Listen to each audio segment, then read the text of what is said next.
Hi, my name is Amy Hosier, and this is my story. So I grew up in the church. We went to the same church my whole life. We were pretty involved. Being raised by my great-grandparents, my other family members made sure that we were always going and just having the knowledge of who Christ was.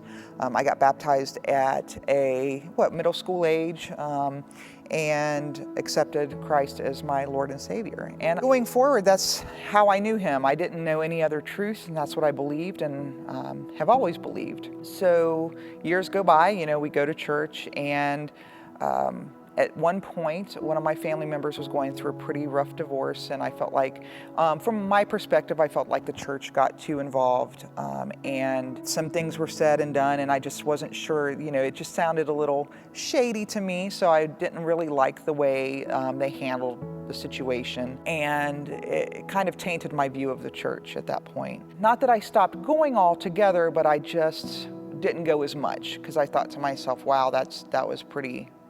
I just didn't really think it was good for them to be doing. So fast forward, I end up in a relationship with my two oldest daughters' father. We would go to church once in a while. He really wasn't a believer, but my girls were dedicated to that church. If I walked into that church today, the head pastor would know who I am. He was a wonderful guy. I really loved him. But it was just this, this still kind of tainted from that past. After 7 years of a pretty toxic relationship with my two oldest girls' father, it came to a point to where something needed to change. I was staying with my mom and her husband at the time in this little one-bedroom apartment. We were sleeping on the couch, and they were gone, and I went into the bedroom, and I just broke down, and I'm like, Lord, he either needs to change or he needs to leave. I can't do this anymore. It was a breaking point for me, and I just knew, I told God in those times, I just said, I just can't do it. I'm not strong enough. And I said, can you please fix him, make him better, or make him leave, because I can't do it anymore. And he left the next day. And not only did he leave, but this weight was lifted off my shoulders. There was hope and there was light in that moment. I saw a future, whereas before it was just clouded. It was just, I didn't know which way I was turning. As a reminder, I'm not really active in the church at this point. I believe in Jesus. I know who He is, but I didn't really know what that meant. So after he left, me and the girls ended up homeless for a time being. A family friend who was like a grandfather figure took us in and just kind of helped us try to get things together. He was helping me, figure out, let's go ahead and stock your pantry. We'll, store things in this place and do this. And at one point he said, did you ever attend a church? And I said, well, yeah, I grew up in this church. And he said, why don't you call them and ask them for help? And which was already a struggle for me. I'm already looking for assistance, housing, going on welfare, food stamps, all this stuff. So it was already a challenge for me to even call them, but I did. I called the church I grew up in, and the receptionist answered the phone, and I explained the situation, and I said, I don't know if you can help me at all. And she said, her response was, if we help you, we have to help everybody. And I was in shock. I could not believe that she just said that to me. And I don't know if I verbalized that, or if it was just in my head, but I don't remember anything being said after that. I think because I was in shock, I just couldn't believe that was the response of the church I grew up in, that I knew that I could walk into and they knew me. I hung up the phone, and I swore I'd never step foot in another church again, because I said, they're all hypocrites. They say we're gonna help, they're not gonna help. I called them at a vulnerable time in my life, and they turned me away, and I was just in shock. We moved forward. I ended up going back to school, got an apartment close to the college, got a job working at a daycare that my kids attended.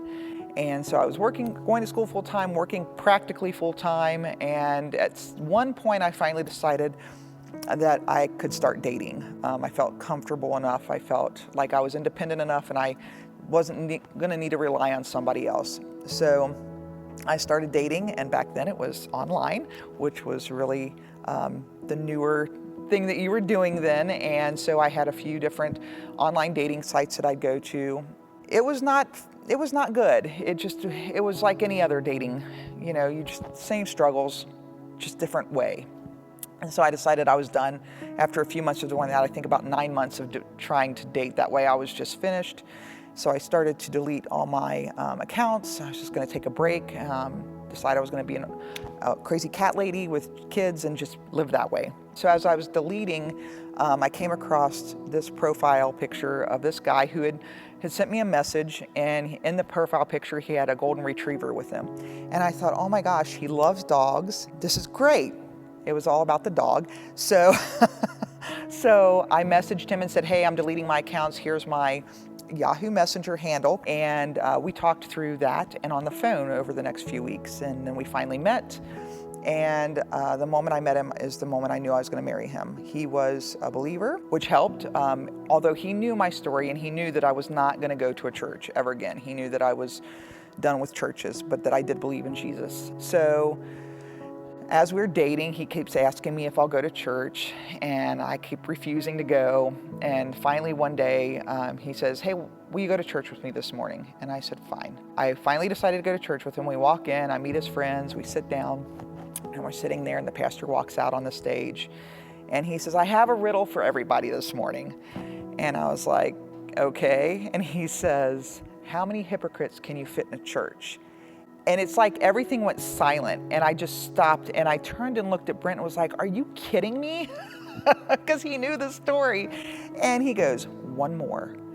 And the story was really about having grace with those who, just knowing that we're all faulted, we're not perfect, we're going to make mistakes, and just understanding that and showing grace and know that we're all hoping and to be a better person and allowing Christ to live through us. And again, at that time, I did not know what that really meant, what it was to have a relationship with Christ. I knew who Christ was, but I didn't know what it was to have a relationship.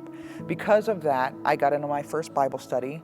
My two mentors really invested a lot of time in me, and I started to understand what a relationship with Christ was like. And I was on my way to my study one night, and I was sitting at the light, and the song Busted Heart came on by For King and Country. And at the end of the song it says, I didn't think I was going to do that. He never let me go. And he didn't. He was pursuing me that whole time. I was the one that was being reluctant. But the song hit, and I just lost it in the car, just like I just did. And I realized that he knows our hearts, and he knows where we want to be, and he wants us, and he wants to be in a relationship with us. And it changed my life. Now I know what it's like, I'm still learning, of course. I don't know everything, but I know what it's like to at least know that I can go to him and lay it at his feet and know that he's going to help me through it. And one of the things that this study taught me was that I don't have to try. I don't have to try, I can trust. To trust in Jesus. Stop trying and start trusting was the main topic of that study, and it changed my life forever.